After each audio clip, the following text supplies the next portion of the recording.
आम पूर्व क्लास रे मिस्र सभ्यतार 2 and 3 मार्क आलोचना करते। आज आम देखा कि मेसोपोटामिया सभ्यता जो रही तार 2-3 मार्क गुड़ाक आलोचना करवा।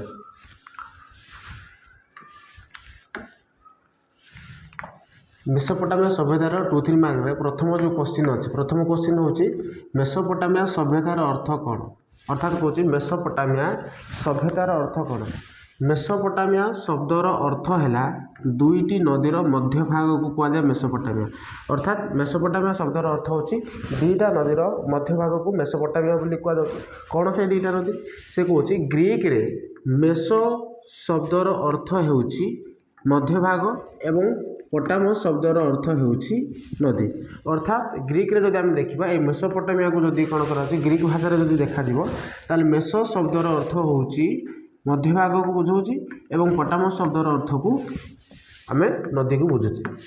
ठीक से ही दुईटी नदी है जो आम जो कहगला मेसोपोटामिया दुईटा नदी को लेकिन गठित होती, अर्थात दुईटी नदीर मध्य भाग को जो मेसोपोटामिया बोली कहुए से दुईटा नदी कौन कौन गोटे हूँ टाइग्रिस एवं हूँ अन्यटी हूँ यूफ्रेटिस, अर्थात टाइग्रिस एवं यूफ्रेटिस नदी को लेकिन कौन गठित होती मेसोपोटामिया सभ्यता गठित होती। ये जो मेसोपोटामिया जो सभ्यता रही है दुईटा नदी को लेकिन Tigris Euphrates. Okay, point number 4 प्राय 3500 BC समय मेसोपोटामिया सभ्यता एक समृद्ध सभ्यतार परिणत होती, अर्थात से जब पचारे कि मेसोपोटामिया शब्दर अर्थ कौन ताहले 2-3 मार्क जब पचार मेसोपोटामिया सभ्यता को जब आम देखा ताहले एटा दुईटा शब्द को लेकिन गोटे हूँ जोटा कहगला मेसोपोटामियार अर्थ ही हूँ दुईटा नदीर मध्य भाग। पॉइंट नंबर 2 रे लिख मेसोपोटामिया शब्द मेसो शब्दर अर्थ हूँ मध्य भाग एवं पोटामस शब्दर अर्थ हूँ नदी, अर्थात से दुईटी नदी कौन कौन गोटे हूँ टाइग्रिस एवं अन्यटी हूँ यूफ्रेटिस, किंतु कहुए कि प्राय 3500 BC समय कौन होती मेसोपोटामिया सभ्यता एक समृद्ध सभ्यतार परिणत होती कहुए। क्वेश्चन नंबर 2 मेसोपोटामिया सभ्यतार वैशिष्ट्य कौन थिला, अर्थात मेसोपोटामिया सभ्यतार कौन कौन तार वैशिष्ट्य थिला। देखो मेसोपोटामिया सभ्यतार वैशिष्ट्य गुड़ाक है आर्थिक संपन्न, यहाँ मेसोपोटामिया जोटा थिला एटा आर्थिक संपन्न सभ्यता थिला, समृद्ध भाषा थिला ये मेसोपोटामिया सभ्यतार, साहित्यर उन्नति होता एवं नगर केन्द्रिक थिला, अर्थात नगर उन्नति होता। आउ कौन होता पॉइंट नंबर 2 रे देखो यही सभ्यतार यही सभ्यता अभिवृद्धि एटा अभिवृद्धि यही सभ्यतार अभिवृद्धि आर्थिक संपन्न जो नगर गुड़ाक संभावना होता, अर्थात एठे जेहेतु ये सभ्यता आर्थिक संपन्न थिला तेणु यही सभ्यतार आर्थिक संपन्न होगा जो एठे नगर गुड़ाक स्थापना होता। देखो एमानकर सामाजिक जीवनी कृषि उपर सीमित थिला ताहा नुहे, ये जो एमानकर जो जीवनी जदि देखिबा अर्थात मेसोपोटामिया सभ्यता लोक मानकर जदि जीवनी जदि देखिबा केवल कृषि उपर सीमित थिला ताहा नुहे, एमानकर जीवनी जदि देखिबा ताहले एही सभ्यता प्रशासनिक एवं धार्मिक एवं मनोरंजन एवं वाणिज्य मध्य एमाने वृद्धि है। पॉइंट नंबर 4 अवसर विनोदन मध्य माध्यम भाव में से मैंने कला और साहित्यर विकास करते कहुए। बर्तमान बुझ आउथर कहूँ कि मेसोपोटामिया सभ्यतार वैशिष्ट्य कौन था। मेसोपोटामिया जब देखा आर्थिक संपन्न थिला, भाषार समृद्ध होता और साहित्य समृद्ध होता। यही सभ्यतार अभिवृद्धि जब देखा आर्थिक क्षेत्र में संपूर्ण मात्रा अभिवृद्धि होता जो यही समय नगर गुड़ाक गठन कराइला, अर्थात आर्थिक समृद्धि होगा जो यही समय नगर गुड़ाक गठन कराइला। यही समय सामाजिक स्तर में बहुत परिवर्तन आसाला, से कृषि कार्य करने सहित आउ कौन करते से समय प्रशासनिक सेवा से समय थिला एवं धार्मिक क्षेत्र उन्नति होता, मनोरंजन कार्यक्रम से समय से करुले, वाणिज्यर उन्नति होता, यह सब जिन से समय वृद्धि पाई। अवसर विनोदन जो जो थिला अवसर विनोदन माध्यम कला और साहित्य व संस्कृतिर विकास होता बोली कहुए। क्वेश्चन नंबर 3 मेसोपोटामिया सभ्यतार अवस्थिति को बुझाओ। मेसोपोटामिया सभ्यतार अवस्थिति को बुझाओ। मेसोपोटामिया सभ्यतार अवस्थिति कौन थी। प्रथम देखा जलवायु को आधार करी मेसोपोटामिया सभ्यतार भौगोलिक क्षेत्र दुई भाग भाग कराई। ये जो भौगोलिक क्षेत्र कहले कौन जो अंचल जो जगार मेसोपोटामिया सभ्यता थिला से अंचल को तांकर भौगोलिक स्थिति को आधार करके दुई भाग भाग करा जायछि। कौन से कहूँ यही सभ्यतार जो उत्तर भाग जो थिला तामाने जब मेसोपोटामिया सभ्यता जब देखा सपोज थरी यहाँ हूँ मेसोपोटामिया सभ्यता। ये मेसोपोटामिया सभ्यतार ये जो उपर भाग आपको उत्तर भाग कहुए, तल भाग को दक्षिण भाग कहुए। तेणु से उत्तर भाग जोटा थिला उपर भाग जोटा थिला उत्तर भाग को आसीरिय बोली कहुला एवं तल भाग बा दक्षिण भाग को कौन करा सुमेर बोली कहुला। अर्थात मेसोपोटामिया सभ्यतार अवस्थिति कौन अवस्थिति को जब देखा एम भौगोलिक क्षेत्र को जब आम आलोचना करवा दुई भाग भाग कराइला।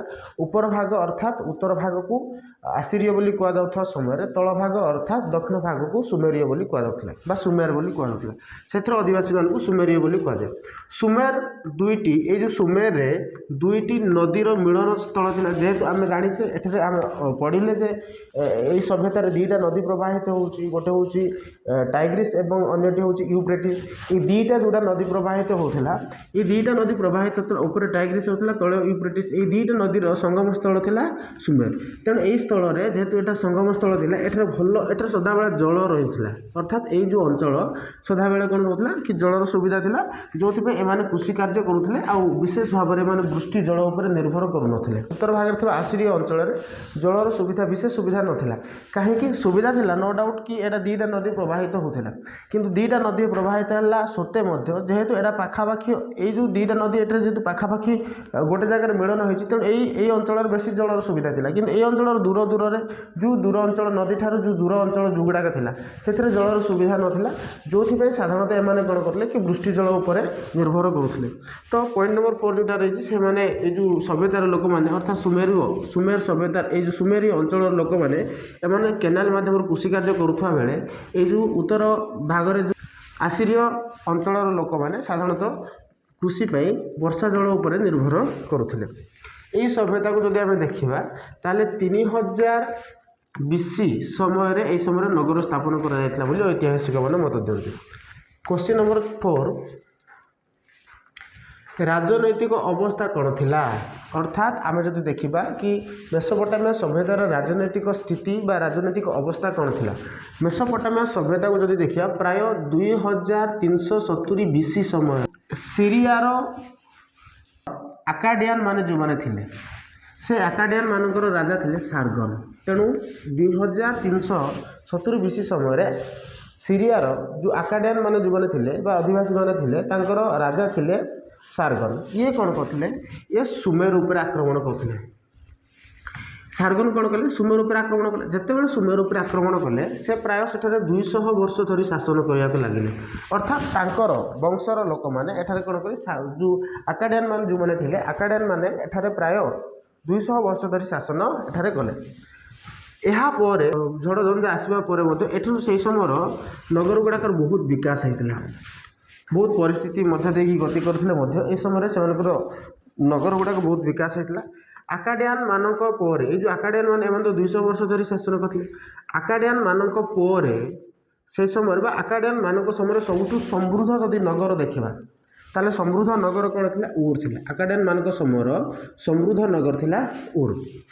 आकाडियन मानकर पर आमोराइट्स मान जो मैंने थे एमाने कौन कले आमोराइट्स मानकर राजा थे हामुराबी आमोराइट्स मानकर राजा हामुराबी से 1920 BC मसीहा बेलू से कौन करते सुमेर उपर आक्रमण करते। समय बेबीलोन थिला एमानकर राजधानी अर्थात हामुराबी जो राजा थे सुमेर राजधानी को कौन करागला बेबीलोन रखागला। आउ थे शुण आउ थे कहीदे कि राजनैतिक अवस्था कौन राजनैतिक अवस्था जो कह 2370 BC जो थिला ये 2370 BC समय सीरियार जो अधिवासी माने जो माने थिले आकाडियन एमाने तांकर राजा जी थे सार्गन एमाने कौन कले सुमेर उपर आटाक कले जो सुमेर उपर आटाक कले एमाने यही वंशर बा सार्गन आकाडियन माने 200 वर्ष धरी शासन कले 200 वर्ष धरी शासन करने भितर एमाने बहुत सहर नगर गुड़ाकर निर्माण करते तो से जी सब सहर नगर निर्माण करते से सहर नगर गुड़ाक मध्य जो ऊर जोटा सहर थिला सेटा बहुत समृद्ध थिला बोली कहुए। एवं यापर आकाडियन मानक पर आमोराइट्स माने आसथिले आमोराइट्स मानकर राजा थिले हामुराबी। ये कौन करते ये 1900 हामुराबी 1900 BC समय ये सुमेर उपर आक्रमण करते सुमेर शासन करते। क्वेश्चन नंबर 5 हामुराबी कोड क्या कहुए। बर्तमान तो आम देखिले कि हामुराबी किए हामुराबी होती आमोराइट्स मानकर राजा जे थे हामुराबी बोली कहुला। तेणु हामुराबी कोड कौन से ही समय सेठारे प्रचलित थिबा पारंपरिक रीतिनीति को एक पुस्तक आकार लिखित कर उल्लेख थिबा लेखा आईन सदृश थिला। तेणु हामुराबी कौन कले जो सुमेरिय माने जो तांकर पारंपरिक जो नीति परंपरा जोटा थिला ताकू नेकी से माने चलिक आसथिले।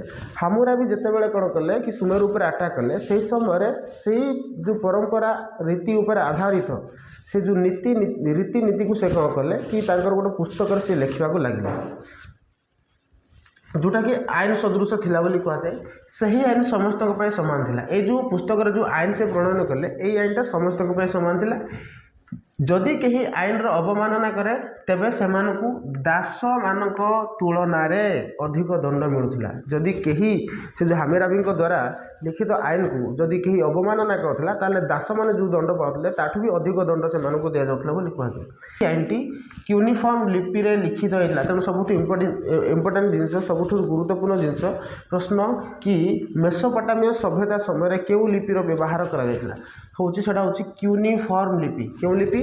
यूनिफॉर्म लिपि। तो मेसोपोटामिया सभ्यता समय यूनिफॉर्म लिपि को व्यवहार करा बोली कहुए। यहाँ को हामुराबी कोड बोली कहुए। तेणु मोटामोटी भाव में हामुराबी कोड कौन शुण।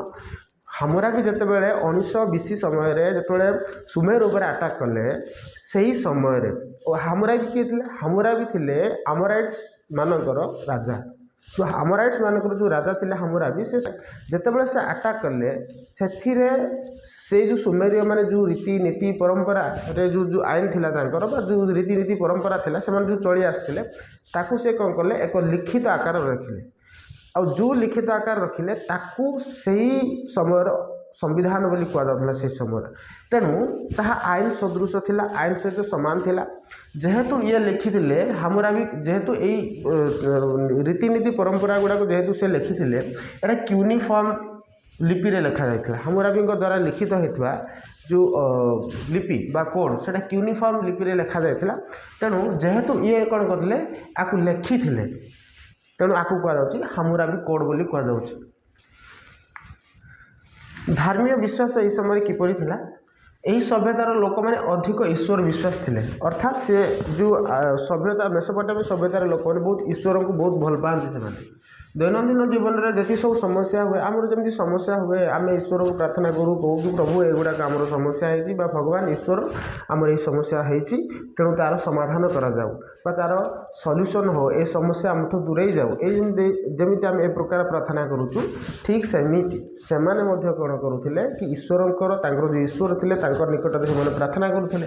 तेणु सुमेरिय माने देवादेवी को मनीष भाव में पूजा करुले जमी अर्थात से कौन जो मनीष जमी प्रेजेन्स गोटे मनीषर जमी अस्तित्व रही ठीक से भी उपलब्धि करुले कि भगवान भी अस्तित्व रही जो देवादेवी थे से साधारणतः प्रकृति को भल पाते प्रकृति को पूजा करुले सुमेरिय माने। तेणु जो देवादेवी माने थे से मनीष सदृश पूजा करते मृत्यु परजीवन संबंध में विश्वास थिला। मेसोपोटामिया सभ्यतार सबुठारु बड़ मंदिर जदि देखिबा ताले गिजुराट थिला सबुठु बड़ मंदिर। एटा सबुठु इम्पोर्टान्ट क्वेश्चन बा सबुठु इम्पोर्टान्ट जिनस कि से समय मेसोपोटामिया सभ्यता समय सबुठारु मंदिर अर्थात सबुठु धार्मिक तीर्थस्थल बा धार्मिक स्थल कोटा थिला गिजुराट मंदिर।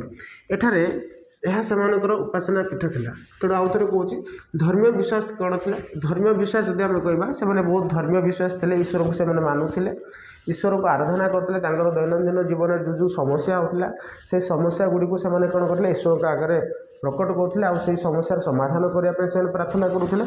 यह सहित से सुमेरिय माने देवादेवी जो देवादेवी थे मनीष सदृश से उपासना करुले।